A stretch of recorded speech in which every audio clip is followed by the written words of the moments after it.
ሐኪሞች አረጋግጠውለት ኤክሰርሳይዝ እንዲሰራ የተመከረን የስኳር ህመምተኛን ደግሞ የካሎሪ ወይም የሰውነታችን ውስጥ ያለውን የግሉኮስ መጠንን ለማመጣጠን የጥንካሬ እንቅስቃሴዎችን የመስራት ባህልን ማዳበር መቻል አለበት። እነዚህ ነገሮች ቦዲ ኮምፖዚሽኖቻችንን ስለሚያመጣጥኑ ሶስቱም ተያይዞ የመድኃኒት ቁጥጥሩን፣ የአመጋገብ ስርዓቱን ከዚህ ጋራ ደግሞ ጎን ለጎን ደግሞ የአካል ብቃት እንቅስቃሴውን በተመጠነና በተለካ በሰውየው የአካል ብቃት ደረጃ መሰረት የሚሰጠው ከሆነ ሪሚሽኑን ለማድረግ በደንብ አድርጎ ያግዛል ማለት ነው። ዶክተር ቶታል ቦዲ ኮምፖዚሽን ነው የሰው ልጅ አጠቃላይ ስሪቱ አለ። ከስሪቱ ደግሞ ዋናው የምንላቸው ነገር የሊን የጡንቻና ያጥንት በተቃራኒው ደግሞ የሰውነታችን የስብ መጠን ነው።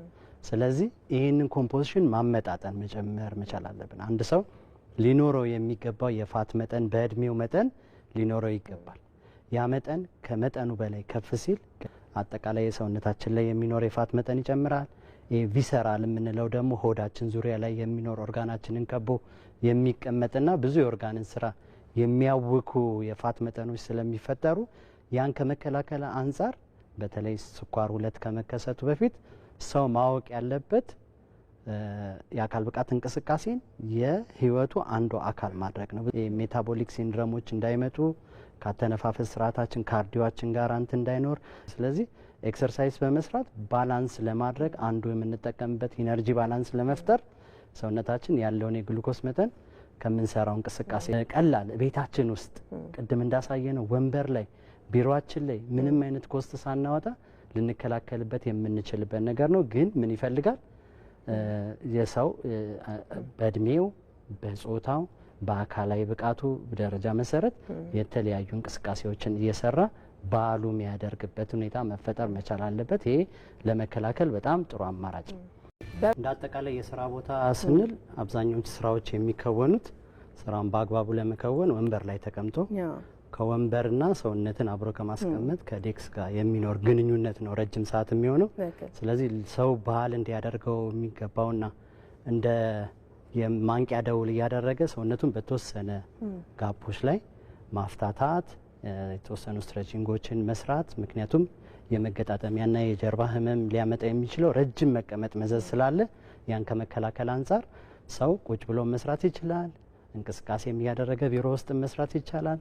ኢቭን ሊፍቶችን በመተው ደረጃን በመጠቀም መስራት ይችላል። እንደ አንዳንድ ተቋም ደግሞ እያደረጉ ያሉ ጤና ሚኒስቴርም ጨምሮ የስልጠና ማዕከላትን በማደራጀት ሰው ከስራ ከመግባቱ በፊትና ከስራ በኋላ ኤክሰርሳይስን በመስራት በብዙ አማራጮች እንቅስቃሴን በመስራት ተላላፊ ያልሆኑ በሽታዎችን በተወሰነ ደረጃ ለመከላከል መነሻ ይሆናል ተብሎ ይታሰባል። ረጅም ሰዓት መቀመጥ የሚያመጣው ተያያዥ የጤና ችግር ስላለ ማለት ነው።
እንደ ልቴ ሰርስ